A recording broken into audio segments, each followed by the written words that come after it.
देखिए बच्चा, आज जो पढ़ा जाएगा वैद्युत विभव। वैद्युत विभव कहिए या चाहे विद्युत विभव, बात एक ही है, क्योंकि जब दोनों का अंग्रेजी निकालेंगे ना तो इलेक्ट्रिक पोटेंशियल, पोटेंशियल का मतलब होता है विभव। पहला पाठ बता दिए कल, पहला पाठ हो गया है, आज इसका दूसरा पाठ है।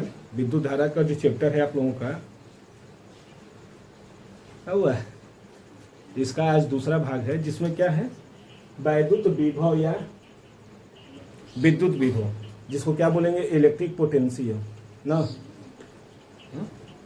देखिए वैद्युत विभव होता क्या है ना, तो मान लेते हैं जैसे कोई एक आवेश है, एक आवेश मान लेते हैं कहाँ है, बिंदु P पर मान लिया।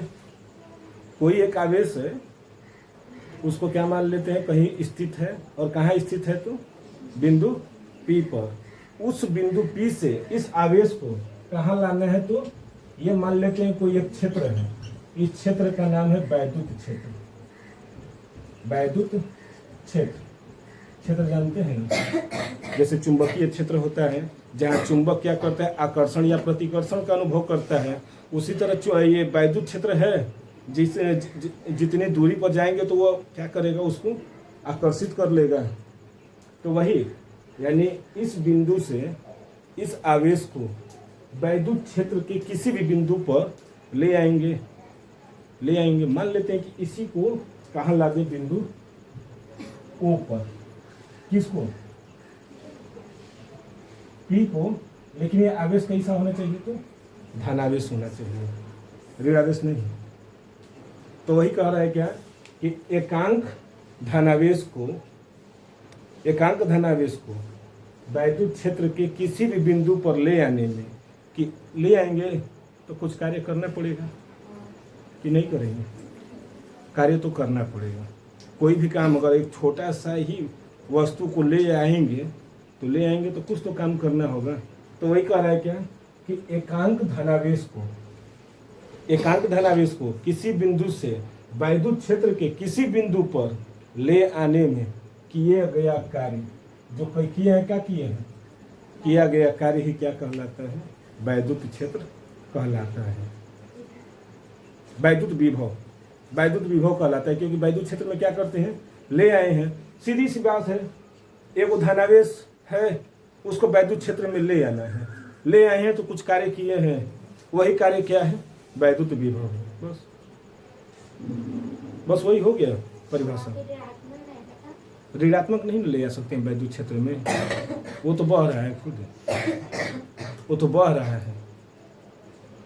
तो एकांक धनावेश है ना, तो एकांक होता है तो वो कहाँ चला जाता है, फार्मूले में नीचे। याद कर लीजिएगा, एकांक कहीं भी होगा, एकांक क्षेत्रफल बोलेगा, क्षेत्रफल को फार्मूले में नीचे लेकर आइएगा। उसी तरह एकांक धनावेश है ना, उसको क्या करेंगे, नीचे ले आ दें। क्या कर रहे हैं, कार्य कर रहे हैं ना, तो उसको क्या करेंगे, ऊपर क्या है, वैद्युत विभव है, इसको क्या करेंगे, V से डिनोट कर देंगे, हो जाएगा कि नहीं। तो यही परिभाषा लिखा गया है, देख लीजिए कि एकांक धनावेश को अनंत है, तो हम मान लेते हैं कहीं अनंत से होगा, तो मान लेते हैं कोई एक बिंदु ले लेते हैं, तो अनंत से क्या करेंगे, ले आएंगे कहाँ पर, वैद्युत क्षेत्र में। तो वही कह रहे हैं क्या कि एकांक धनावेश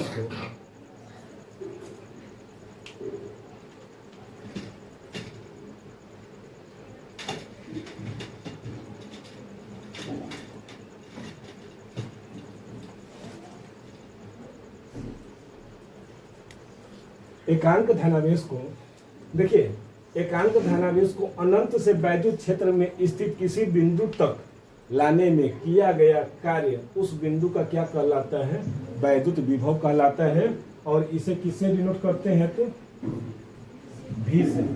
इसे किससे डिनोट करेंगे, V से प्रदर्शित करते हैं ना। समझ में आ रहा है कि एकांक धनावेश को अनंत से वैद्युत क्षेत्र के अंदर ले आना है, वही आपका क्या कहलाएगा, वैद्युत विभव। जैसे आप लोग अपने घर पर हैं और आप लोगों को खींच कर ले आना है, आए होंगे तो कुछ कार्य करके, ये संस्था में आए हैं तो यह संस्था ही क्या कहलाएगा आप उनका? वैद्युत विभव नहीं होता है। समझ रहे हैं? तो वही है क्या, मान लेते हैं कि यदि Q कूलाम आवेश है ना, ये क्या है, Q कूलाम आवेश को अनंत से किसी बिंदु तक लाने में किया गया कार्य क्या हो जाए? W जूल हो तो उस बिंदु पर कार्यरत विद्युत विभव या फिर वैद्युत विभव V बराबर क्या हो जाएगा? W/Q हो जाएगा। अब बताइए W क्या है? कार्य, और कार्य का मात्रक जूल होता है ना। कार्य का मात्रक जूल, आवेश का मात्रक कूलाम, तो इसका मात्रक क्या हो जाएगा? जूल प्रति कूलाम। यहाँ पर नहीं लिखे हैं कि यदि Q कूलाम, देख रहे हैं ना, आवेश को अनंत से किसी बिंदु तक लाने में किया गया कार्य W जूल है। देखिए इसका एक अन्य भी मात्रक होता है जिसको कहते हैं वोल्ट या फिर V, या इसको क्या बोलेंगे? V बोल देंगे, जूल प्रति कूलाम या वोल्ट। ये हो गया आपका वैद्युत क्षेत्र। समझ रहे हैं? ये समझ में आया कि नहीं है? आया ना फार्मूला? इस पर सवाल देख लिया जाए, सवाल देख लिया जाए। सवाल में क्या है कि यदि एक कूलाम आवेश को, देखिए यदि एक इलेक्ट्रॉन को अनंत से किसी बिंदु तक लाने में किया गया कार्य कितना हो जाए? 64 जूल है, तो उस बिंदु पर कार्यरत विद्युत विभव का मान ज्ञात कीजिए। उस बिंदु पर कार्य दिया है कितना? 64 है ना, तो पहले क्या करेंगे? जो जो दिया है लिख दें, लिखेंगे सॉल्यूशन। सॉल्यूशन में W बराबर कितना दिया बच्चे? 64 जूल। इलेक्ट्रॉनों की संख्या है ना, यानी Q का मान, N का मान कितना है? एक इलेक्ट्रॉन है ना, एक इलेक्ट्रॉन है। Q बराबर होता है Ne। Q बराबर Ne, N का मान 1, और इलेक्ट्रॉन पर आवेश कितने होते हैं? 1.6 × 10 के पावर -19 होता है ना, यानी लिखेंगे 1 × 1.6 × 10 के पावर -19 हो जाएगा। यानी यही ना आएगा, फिर से 1.6 × 10 के पावर -1 का गुणा करेंगे तो वही ना बतियाएगा सब में। कोई भी संख्या में 1 का गुणा करते हैं तो वही संख्या प्राप्त होती है।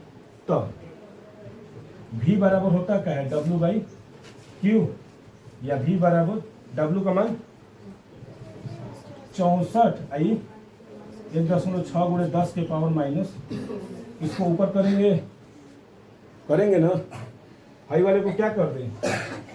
ऊपर।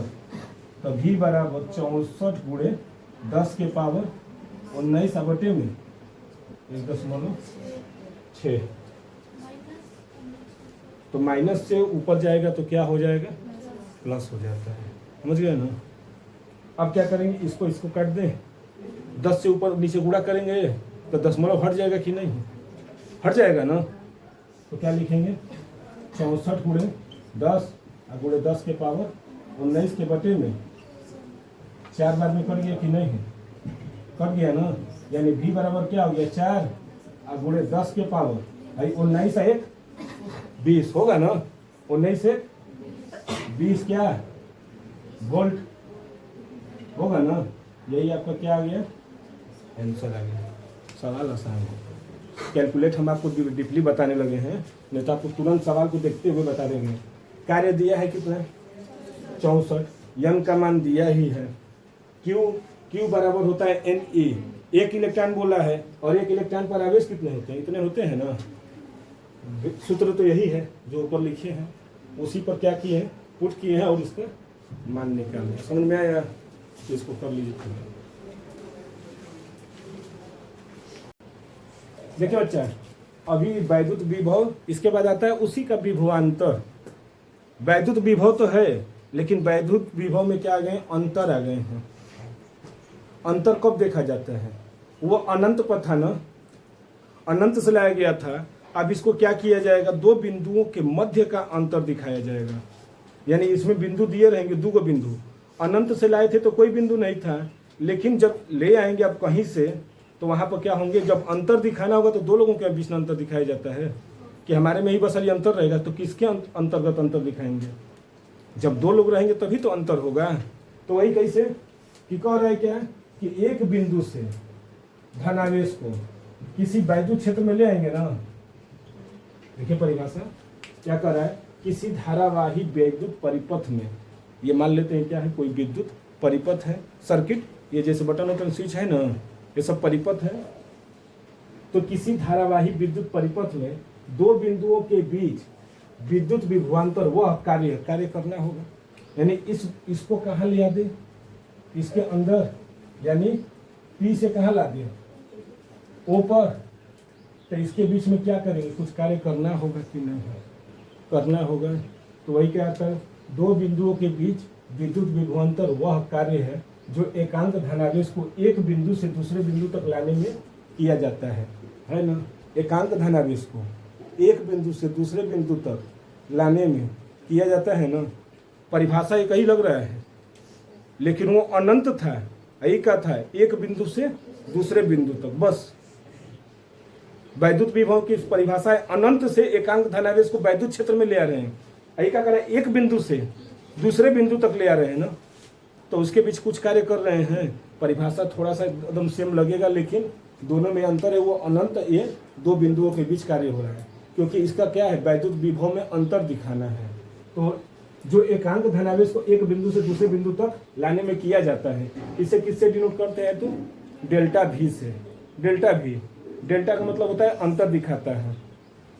तो देखिए, यदि क्यू कूलाम आवेश को, देखिए यदि क्यू कूलाम आवेश को एक बिंदु से दूसरे बिंदु तक ले जाने में किया गया कार्य क्या हो जाए, कैपिटल डब्ल्यू हो, तो उन बिंदुओं के बीच विभवांतर डेल्टा भी बराबर क्या हो जाएगा, Q by W by Q. मात्रक आप लोग खुद बता देंगे, जूल प्रति कूलाम है ना, वही मात्रक होना होगा। विभवांतर के अंतर्गत ना हम लोग विभव के ना अंतर निकाल रहे हैं, तो अंतर चाहे कितना भी निकालिए मात्रक नहीं बदलते हैं, या फिर ये क्या हो जाएंगे, वोल्ट हो जाएंगे ना। विभवांतर के, देखिए विभवांतर के मापन के लिए किसका उपयोग किया जाता है, वोल्ट मीटर का। विभवांतर का जैसे वो ले जाएंगे दुकान पर, तो वो सब लगा देते हैं, दो तार, ऐसे देखते हैं कि इसके अंदर धारा बह रही है कि नहीं बह रही है, तो लगाते हैं, तो ऐसे ऐसे सुई हिलती रहती है। और उसके लिए विद्युत धारा के लिए किसका उपयोग करते हैं, तो अमीटर का। विद्युत धारा को नापने के लिए अमीटर का प्रयोग किया जाता है, जबकि विभवांतर को नापने के लिए वोल्ट मीटर का प्रयोग किया जाता है। वोल्ट मीटर को क्या किया जाता है, समांतर क्रम में जोड़ा जाता है, जबकि विद्युत धारा को श्रेणी क्रम में। ये समांतर क्रम और ये श्रेणी क्रम, तथा इसका मात्रक क्या हो जाते हैं, तथा इसका मात्रक क्या हो जाएंगे, जूल प्रति कूलाम या फिर वोल्ट। देखिए इसके भी कुछ छोटे और बड़े मात्रक होते हैं, किसके, विभवांतर के छोटे और बड़े मात्रक भी पाए जाते हैं, जिसमें छोटे मात्रक में आता है मिली वोल्ट, जब कम यूज किया जाता है, जहाँ कम क्या होते हैं विभवांतर यानी विभव प्रवाहित करना हो, तो क्या होता है, 1 मिली वोल्ट बराबर 10 के पावर -3 वोल्ट, और 1 माइक्रो वोल्ट बराबर 10 के पावर -। इसके बड़े मात्रक भी देखा जाए, जहाँ बड़े बड़े देखा जाता होगा, तो बड़े मात्रक में क्या हो जाते हैं, 1 किलो वोल्ट बराबर 10 के पावर 3, और 1 मेगा वोल्ट बराबर 10 के पावर 6 वोल्ट। समझ में आ रहा है, तो इस पर सवाल देख लिया जाए। मुझे ये समझ में आ गया, तो इस पर एक सवाल देख लिया जाए, तभी ना ये भी कंप्लीट होगा। तो सवाल लिखिए, सवाल लिखिएगा। क्वेश्चन है 5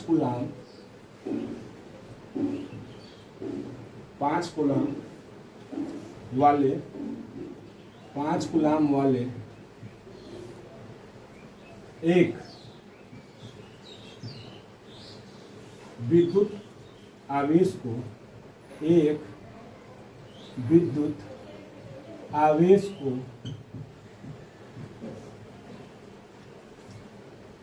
को विद्युत क्षेत्र में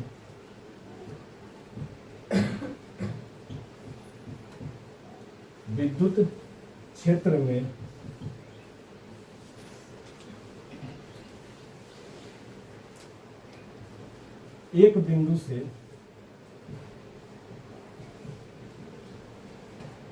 एक बिंदु से दूसरे बिंदु तक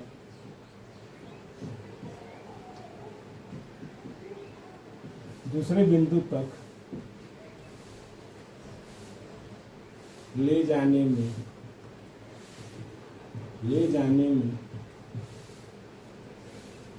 25 जूल ऊर्जा खर्च करनी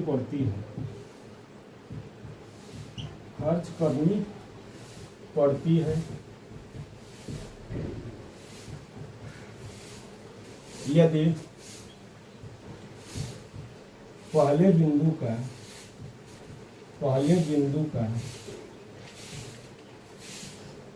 विभव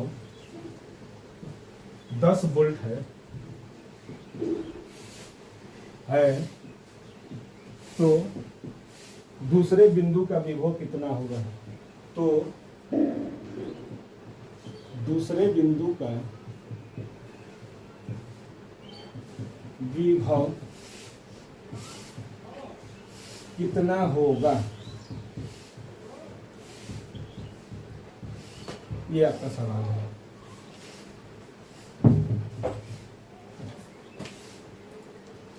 ना देखिए सवाल दिया है क्या कि 5 कूलाम वाले एक विद्युत आवेश को, कोई मान लेते हैं 5 कूलाम आवेश वाला क्या है, कोई आवेश है ना, Q का मान कितना दिया है? 5 कूलाम दिया है, यही ना दिया है। इसको एक बिंदु से दूसरे बिंदु तक ले आ रहे हैं। ये मान लेते हैं बिंदु का है P, इसको मान लेते हैं बिंदु O। तो इसको कहाँ ले आ रहे हैं? O पर। तो कुछ कार्य कर रहे हैं कि नहीं? कितना कर रहे हैं? तो 25 जूल कर रहे हैं। देखिएगा ध्यान से, जो सवाल दिया है कि 5 कूलाम वाले आवेश को एक बिंदु से दूसरे बिंदु तक ले आ रहे हैं तो 25 जूल का क्या हो रहा है? कार्य कर रहे हैं, हो रहा है ना। कह रहे कि पहले बिंदु पर यानी V1 का मान कितना दिया है? 10 वोल्ट। तो पूछ रहा है इसका मान V2 का मान कितना होगा। समझ में आया? यानी दोनों में डिफरेंस है ना, यानी डेल्टा V बराबर क्या होता है? V1 minus V2 minus V1, क्योंकि यहाँ को ले आएंगे ना तो V1, ठीक है, डिफरेंस पूछता है तो यहाँ से जब यहाँ पर ले आएंगे तो डेल्टा V बराबर क्या हो जाता है? V2 माइनस हो जाएगा। अब तो सब सवाल हो ही गया। यानी सवाल में हमारा क्या दिया था बच्चा, बताइए। सॉल्यूशन इसका देख लिया, वो सब तो दे दिए हैं। जहाँ जहाँ सूत्र क्या होता है? डेल्टा V बराबर W by Q। Delta V का मान क्या होता है? V2 माइनस V1 बराबर W अपान के Q। यही पूछ रहा है। इसका मान 10, इसका मान 25 है। इसका काट देंगे, कितना हो जाएगा? 5। V2 माइनस 10 बराबर 5, तो V2 बराबर 5 प्लस 10 बराबर 15 वोल्ट। आ रहा है कि नहीं? यही आपका क्या हो जाएगा? आंसर। समझ रहे हैं? देखिए अच्छा, जो दिया था वही है ना कि डेल्टा V बराबर W बाई Q। सब है, कैलकुलेशन समझ में आया है? इसमें कोई दिक्कत है? यहाँ पर दिक्कत होगा तो भाई डेल्टा V बराबर क्या होते हैं? V2 minus V1। V2 नहीं दिया है, V1 दिया है, मान रख दिए, वैल्यू आ गई। तो इसको कर लीजिए। ये खत्म दूसरा पार्ट, कल तीसरा पार्ट इसका देखा जाएगा। ठीक है।